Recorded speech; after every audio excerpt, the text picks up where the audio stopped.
First of all, thanks for all of you for coming to this press conference.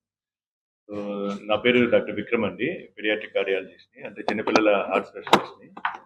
So నేను అంటే paediatric cardiology చిన్నపిల్లల heart problems గురించి మాట్లాడతాను. తర్వాత లోకేష్ గారు లంగ్స్ ప్రాబ్లం గురించి మాట్లాడతారు.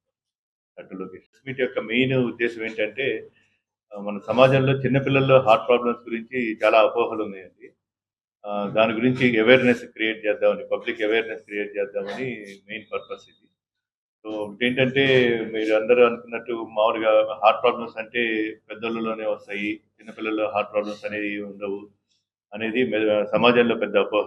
సమాజంలోనే కాదు, డాక్టర్స్ కమ్యూనిటీలో కూడా చాలా మందికి ఏంటంటే హార్ట్ ప్రాబ్లమ్ అంటే పెద్దోళ్ళలోనే ఉంటాయి, చిన్న పిల్లల్లో ఉండవని. కానీ అదంతా మిత్ అన్నట్టు. సో అది పెద్ద అపోహ. సో మెయిన్ హార్ట్ ప్రాబ్లమ్స్‌కి ట్రీట్మెంట్ ఎందుకు జరగట్లేదంటే 3 కారణాలండి. ఒకటేమో సర్వీసెస్ లేకపోవడం. అంటే చిన్నపిల్లల్లో హార్ట్ ప్రాబ్లమ్స్ డీల్ చేసే సర్వీసెస్ లేకపోవడం. ఎందుకంటే అది చాలా పెద్ద ఖర్చుతో కూడుకుంది. పెద్ద ట్రైన్డ్ స్టాఫ్, నర్సెస్ వీళ్ళందరూ ఉండాలి. సో మన ఆంధ్రప్రదేశ్‌లో ఆ సర్వీసెస్ లేవు ఎక్కువ. సో మణిపాల్ హాస్పిటల్ ఏంటంటే మణిపాల్ చిల్డ్రన్స్ హార్ట్ ఇన్‌స్టిట్యూట్ అని మార్చ్ 2026 నుంచి, అంటే ఈ ఇయర్ మార్చి నుంచి 4 నెలల క్రితం స్టార్ట్ చేయడం జరిగింది. With fully trained paediatric cardiologist, paediatric cardiac surgeon, ICU staff, ICU nursing staff అందరితో కలిసి మార్చి 2026 4 నెలల క్రితం స్టార్ట్ చేయడం జరిగింది. సో ఆ సర్వీసెస్ మనం ఇప్పుడు లాస్ట్ 4 మంత్స్‌లో 300 సర్జరీస్, ఇంటర్వెన్షన్స్ చేయడం జరిగింది. ఈ 4 నెలల్లోనే 300 సర్జరీస్, ఇంటర్వెన్షన్స్ చేయడం జరిగింది. ఒక 500 గ్రాముల బేబీ దగ్గర నుంచి పెద్దోళ్ళ వరకు హార్ట్‌లో ఏ ప్రాబ్లమ్స్ ఉన్నా, పుట్టుకతో వచ్చే ప్రాబ్లమ్స్, గుండె రంధ్రాలు గాని, రక్తనాళాల్లో బ్లాక్స్ గాని ఏమైనా ఉంటే మనం సర్జరీస్ గాని, ఇంటర్వెన్షన్స్ గాని చేయడం జరుగుతుంది. సో ఈ విధంగా విజయవాడలో మణిపాల్ హాస్పిటల్‌లో Manipal children's heart institute establish చేయడం జరిగింది సర్వీసెస్. సర్వీసెస్ ఉన్నా సరే మెయిన్ ఇంకా 2 ఇష్యూస్ ఉన్నాయండి. అంటే మనకు పల్లెటూళ్ళ నుంచి పిల్లలు హార్ట్ ప్రాబ్లమ్స్ అక్కడికి రావడానికి కారణాలు 2 మెయిన్ ఇష్యూస్. ఒకటేంటంటే, ఒక అపోహ ఏంటంటే ఎఫర్డబిలిటీ. పిల్లల్లో హార్ట్ ప్రాబ్లమ్స్ అంటే సర్జరీస్, ఇంటర్వెన్షన్స్ చాలా ఖర్చుతో కూడుకున్నాయి. మనం అక్కడి దాకెళ్ళి ఏం చేయించుకుంటామని చాలా మంది పల్లెటూళ్ళలోనే సఫర్ అయితూ రావట్లేదండి. కాకపోతే మణిపాల్ చిల్డ్రన్స్ హార్ట్ ఇన్‌స్టిట్యూట్‌లో మెయిన్ ఏంటంటే మన ఆరోగ్యశ్రీ ద్వారా, సీఎం రిలీఫ్ ఫండ్ ద్వారా, అండ్ మెయిన్ మోస్ట్ ఇంపార్టెంట్ ఏంటంటే సెంట్రల్ మణిపాల్ ఫౌండేషన్ వాళ్ళు ద్వారా, సీఎస్ఆర్ ఫండ్స్ ద్వారా మనం ఈ చేసిన 300 సర్జరీస్‌లో 50%, మోర్ థాన్ 50% సర్జరీస్ ఈ మణిపాల్ ఫౌండేషన్ ద్వారా చేయటం జరిగింది. ఫ్రీగా చేయటం జరిగింది. ఈ లాస్ట్ 4 మంత్స్‌లో ఆల్‌మోస్ట్ 50 లాక్స్ వరకు మణిపాల్ ఫౌండేషన్ చిన్న పిల్లల హార్ట్ ప్రాబ్లమ్స్‌కి ఫండ్స్ ఇవ్వటం జరిగింది. సో ఆ విధంగా మనం ఎఫర్డబిలిటీ అనే ఇష్యూని మనం సార్ట్ ఔట్ చేశాము. సో ఈ విధంగా చాలా మంది పిల్లలు, పల్లెటూరులో ఉన్న పిల్లలు కూడా ట్రీట్మెంట్ ఫ్రీగా ఇవ్వడం జరుగుతుంది. గవర్నమెంట్ సర్వీసెస్ ద్వారా అండ్ మణిపాల్ ఫౌండేషన్ ద్వారా. ఇంకా మూడో ఇష్యూ ఏంటంటే ఎఫర్డబిలిటీ కాకుండా మూడోది ఏంటంటే యాక్సెసిబిలిటీ. సో ఇప్పుడు ఇక్కడ మారుమూల పల్లెటూళ్ళలో ఉన్న తల్లిదండ్రులు ఏంటంటే పిల్లల్లో హార్ట్ ప్రాబ్లమ్ అని తెలిసినా సరే అక్కడి దాకా విజయవాడ దాకా వెళ్ళి ఏం చేయించుకుంటాం, అక్కడి దాకా వెళ్ళి అని చాలా మంది గ్రామాల్లోనే సఫర్ అవుతా ఉన్నారు. ఎందుకంటే యాక్సెసిబిలిటీ ఇష్యూస్ ఉన్నాయి అక్కడ. అందుకని అది డీల్ చేయడానికి ఏంటంటే నెలకొకసారి మణిపాల్ హాస్పిటల్ తరఫున ఇక్కడే అమృత హాస్పిటల్, మన భీమవరంలోని అమృత హాస్పిటల్‌లో క్లినిక్ చేయటం జరుగుతుంది. నెలకోసారి వచ్చి ఇక్కడ క్లినిక్ చేసి, ఇక్కడ డయాగ్నోస్ చేసి, పేషెంట్స్‌ని స్క్రీన్ చేసి, డయాగ్నోస్ చేసి, మందుల ద్వారా ఫస్ట్ ఇక్కడే ట్రీట్మెంట్ కంటిన్యూ చేసి, ఓన్లీ ఆపరేషన్‌కి ఆర్ ఇంటర్వెన్షన్‌కి మాత్రమే ఆహ్, విజయవాడ మణిపాల్ కి తీసుకెళ్ళడం జరుగుతుంది. అయిపోయిన తర్వాత, ట్రీట్మెంట్ అయిపోయిన తర్వాత ఫాలో అప్ అంతా ఇక్కడే లోకల్‌గానే చేయడం జరుగుతుంది. ఆ విధంగా ఈ ట్రీట్మెంట్ కూడా యాక్సెసిబిలిటీ, పేరెంట్స్‌కి ఈజీగా యాక్సెసిబిలిటీ చేయడం జరుగుతుంది. ఇన్‌స్టిట్యూట్‌కి ఇంటర్నేషనల్ స్టాండర్డ్స్ చేయడానికి healing little hearts UK foundation అని ఇంగ్లాండ్‌లో ఉంటుంది ఫౌండేషన్. దాని ద్వారా ఏంటంటే ఇంగ్లాండ్ నుంచి, యూరోప్ నుంచి, ఆస్ట్రేలియా నుంచి doctors, nurses every 2 months visit చేయడం జరుగుతుంది.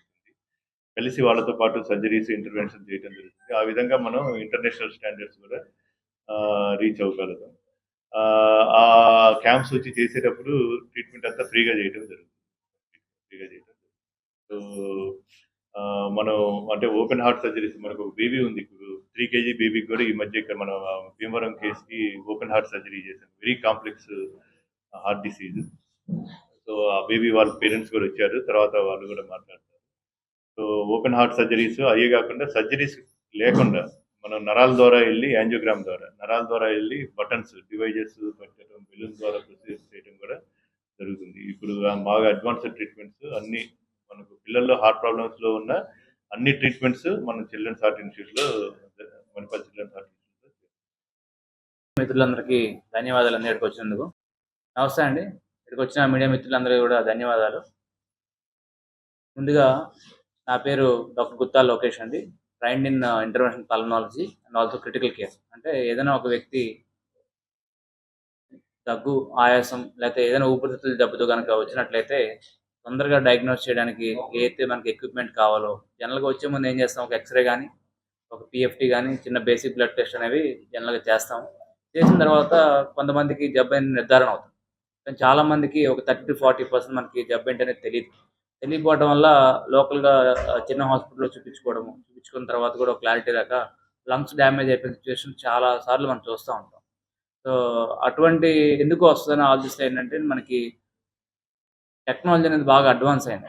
అడ్వాన్స్ అయిన తర్వాత మనకి లేటెస్ట్ ఎక్విప్‌మెంట్స్ అనేవి వచ్చాయి. ఈబస్ ఎండోబ్రాంకియల్ అల్ట్రాసౌండ్, అలాగే రిజిడ్ బ్రాంకోస్కోపీ, అలాగే లంగ్స్‌లో స్టెంట్స్ ఏయడం కూడా ఇవన్నీ కూడా లేటెస్ట్ టెక్నాలజీ అనేది వచ్చింది. సో, జబ్బు మనం త్వరగా నిర్ధారణ చేయాలి. ఏ జబ్బైనా మనకి ఫస్ట్ ఎంత పెద్ద జబ్బైనా రావచ్చు. అది మనం ఎర్లీగా గనక ఫస్ట్ స్టార్ట్ అయిన 2, 3 వారాల్లోనో లేకపోతే 1 మంత్ లోపల గనక మనకి అడ్వాన్స్డ్ ఎక్విప్‌మెంట్ ద్వారా మనకి డయాగ్నోస్ చేయగలిగినట్లయితే వాళ్ళు త్వరగా క్యూర్ అయ్యే అవకాశం ఉంటుంది. సో, దీనికి తగ్గట్టుగా మనకి మణిపాల్ హాస్పిటల్‌లో లాస్ట్ 6 ఇయర్స్ నుండి నేను పనిచేస్తాను. మన హాస్పిటల్‌లో మనకి ఎక్విప్‌మెంట్స్ అనేవి అన్నీ ఉన్నాయి. ఎండోబ్రాంకియల్ అల్ట్రాసౌండ్ కావచ్చు, అలాగే rigid bronchoscopy, thoracoscopy.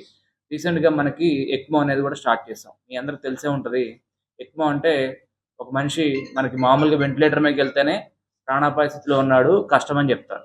So, ventilator పెట్టాక కూడా మనకి ఒక్కొక్కసారి లైఫ్ అనేది రిస్క్‌లో ఉన్నప్పుడు ఎక్మో మిషన్ అనేది పెడతాం. ఎందుకు తిరిగే వ్యక్తి మీకు తెలిసే ఉంటది. ఫీవర్ వస్తది, దగ్గొస్తది. సడెన్‌గా ఆయాసం వచ్చేసి కరోనా టైంలో మనం చూసాం చాలా మందికి. తిరిగే వ్యక్తిలో ఒక వారం రోజులు వెంటిలేటర్ మీదకి వెళ్ళిపోవడం, చనిపోవడం జరిగింది. ఎందుకు జరిగిందంటే సడెన్‌గా లంగ్ ఇన్ఫెక్షన్ వచ్చేసి వాళ్ళు అంతకుముందు మంచిగా తిరిగే వ్యక్తే. మరి వాళ్ళని మనం వదిలేయాలా? లేకపోతే ఒక ప్రయత్నం చేయాలన్న ఆలోచన వచ్చినప్పుడు ఖచ్చితంగా ప్రయత్నం చేయాలి. ఎందుకంటే అంతకుముందు ఒక 30 ఇయర్స్ ఉన్న వ్యక్తి, హెల్తీగా ఉన్నవాళ్ళు ఈ కరోనాతోనో లేకపోతే ఇన్‌ఫ్లుయెన్జాతోనో అలా కొన్ని ఇన్ఫెక్షన్స్ వల్ల లంగ్స్ డ్యామేజ్ అవుతాయన్నమాట. లంగ్స్ డ్యామేజ్ అయినప్పుడు వాళ్ళకి మనం ఆ టైంలో వాళ్ళ ఇమ్యూనిటీ వీక్ ఉన్నప్పుడు మనం సపోర్ట్ చేయగలిగినట్టయితే ఎక్మో ద్వారా ఎక్మో అనేది ఏంటంటే మనకి లంగ్స్ మనకి ఏం చేస్తుంది, నార్మల్‌గా గాలిలో ఉన్న ఆక్సిజన్ తీసుకొని మన బాడీలో ఉన్న కార్బన్ డయాక్సైడ్‌ని బయటకు వదిలేస్తది. లంగ్స్ యొక్క పని అది.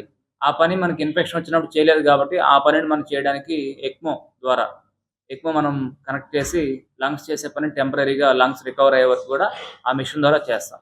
చేసిన తర్వాత లంగ్స్ రికవర్ అయిన తర్వాత నార్మల్‌గా మళ్ళీ ఎక్మో తీసేసి వెంటిలేటర్ తీసి నార్మల్‌గా తిరిగే వ్యక్తులు కూడా మనకి నార్మల్ అయ్యే అవకాశం ఉంటుంది.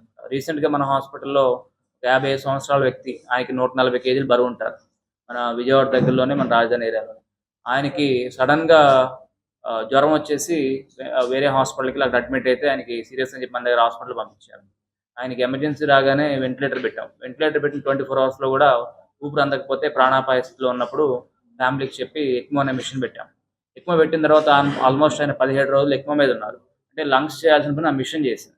తర్వాత ఎప్పుడైతే ఆ ఇన్ఫెక్షన్ తగ్గిపోయిందో నార్మల్‌గా మళ్ళీ ఎక్మో మిషన్ తీసేసి అలాగే వెంటిలేటర్ కూడా తీసేసి సక్సెస్‌ఫుల్‌గా ఆయనకి ఇంటికి పంపించడం జరిగింది. సో, వాళ్ళ యొక్క ఫ్యామిలీకి ఆయన ఎవరైనా ఒక ఫాదర్ పొజిషన్‌లో ఉన్నవాళ్ళు కావచ్చు, లేకపోతే చిన్న పొజిషన్‌లో ఉన్నవాళ్ళు కావచ్చు.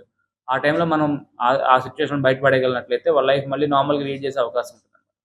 సో, ఎస్పెషల్లీ ఇందాక సార్ చెప్పినట్లుగా ఈవెన్ కార్డియాలజీ కావచ్చు, paediatric cardiology, especially paediatric cardiology మనకి ఎంటైర్ స్టేట్‌లోనే కూడా ఎక్కడ లేదు.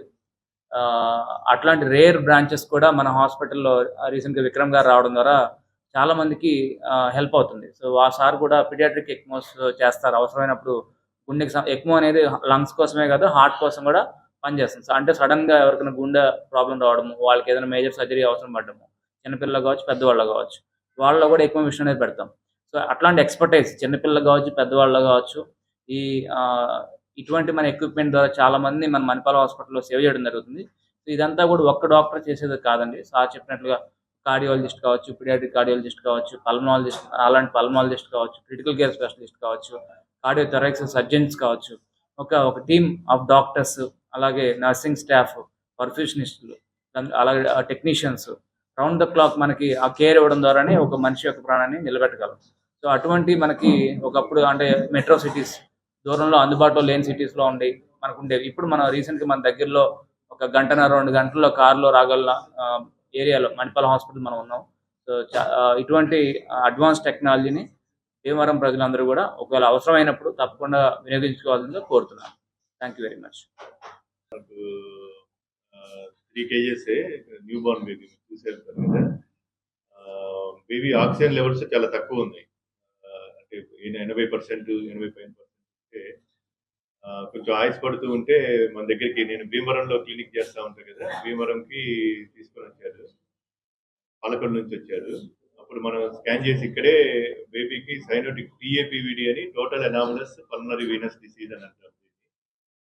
సో అది డయాగ్నోస్ చేయడం జరిగింది. దాంట్లో ఏంటంటే పిల్లలకి ఆక్సిజన్ లెవెల్స్ చాలా తక్కువ ఉంటాయి, 80% అట్లనే ఉంటాయి. దానివల్ల ఆయాసం వస్తుంది. దానివల్ల ఆయాసం వచ్చి మనం కానీ ట్రీట్మెంట్ ఇవ్వకపోతే ఎక్కువ రోజులు సర్వైవ్ కారు అన్నారు. ఓకే, సో ఈ విధంగా చాలా మంది బేబీస్ మామూలుగా ఇంతకుముందు ఏంటంటే అన్ని పల్లెటూళ్ళలో ఉండి ట్రీట్మెంట్ యాక్సెస్ తీసుకోలేకుండా విజయవాడ దాకా ఏం వెళ్తారులే, హైదరాబాద్ దాకా ఏం వెళ్తారులే అని ట్రీట్మెంట్ తీసుకోకుండా డెత్ అవడం జరుగుతుంది మామూలుగా. వీళ్ళు ప్రాంప్ట్ గా ఎమ్మటే వీళ్ళు మాకు ఆల్రెడీ తెలుసు, అందుకని ఎమ్మటే మన భీమవరం క్లినిక్ అమృత హాస్పిటల్కి రావడం వల్ల ఎమ్మటే డయాగ్నోస్ చేయడం జరిగింది. Last week Manipal children's heart institute తీసుకెళ్లి అక్కడ ఓపెన్ హార్ట్ సర్జరీ చేయడం జరిగింది. వితిన్ 1 week వాళ్ళు కంప్లీట్ గా రికవర్ అయిపోయి డిశ్చార్జ్ చేయడం జరిగింది. డిశ్చార్జ్ అయిన తర్వాత ఇక్కడే మన వీళ్ళ దగ్గరలోనే, ఇంటి దగ్గరలోనే భీమవరంలోనే మనం ఫాలోఅప్ క్లినిక్ కూడా చేయడం జరిగింది. సో వాళ్ళు అంటే పేరెంట్స్ మీరు వాళ్ళకి ఎక్స్పీరియన్స్ షేర్ చేసుకుంటారు. దీని ద్వారా మనకి ఏంటంటే పల్లెటూళ్ళలో వెళ్తే మనకు ఎక్కువ మంది పేషెంట్స్ దీన్ని అవైల్ చేసుకోగలరు. చెప్పండి. నమస్తే సార్, నా పేరు రాఘూర్ దుర్గా ప్రసాద్. నాకు 2 months బేబీ సార్. 2 months బేబీకి హార్ట్ డిసీజ్ వచ్చింది, TAPVD అని చెప్పి. విక్రమ్ సార్ ఆల్రెడీ నేను ఫస్ట్ పాపకి VSD హార్ట్ కంప్లైంట్ ఉంటే ఫస్ట్ విక్రమ్ సార్ని సజెస్ట్ చేస్తే పాప కూడా సర్జరీ చేయింది. సేమ్ ఇదే కంప్లైంట్ మళ్ళీ బాబుకి వస్తే విక్రమ్ సార్ని కన్సల్ట్ అవ్వడం జరిగింది. వితిన్ 1 week సర్జరీ చేయడం జరిగింది మణిపాల్ హాస్పిటల్లో. 15 days అయింది సర్జరీ అయ్యి. బాబు కూడా చాలా రికవరీ అయ్యాడు. ఇప్పుడు ఫాలోఅప్ కోసం మళ్ళీ భీమవరం తీసుకొచ్చాం. ఎవరైనా ఈ కంప్లైంట్ ఉంటే విక్రమ్ సార్ని రీచ్ అవ్వాలని కోరుకుంటున్నాను. అలాగే మణిపాల్ హాస్పిటల్ ట్రీట్మెంట్ కూడా చాలా మంచిగా ఉంటుంది. మణిపాల్ హాస్పిటల్లో చూపించవలసింది కోరుతున్నాను.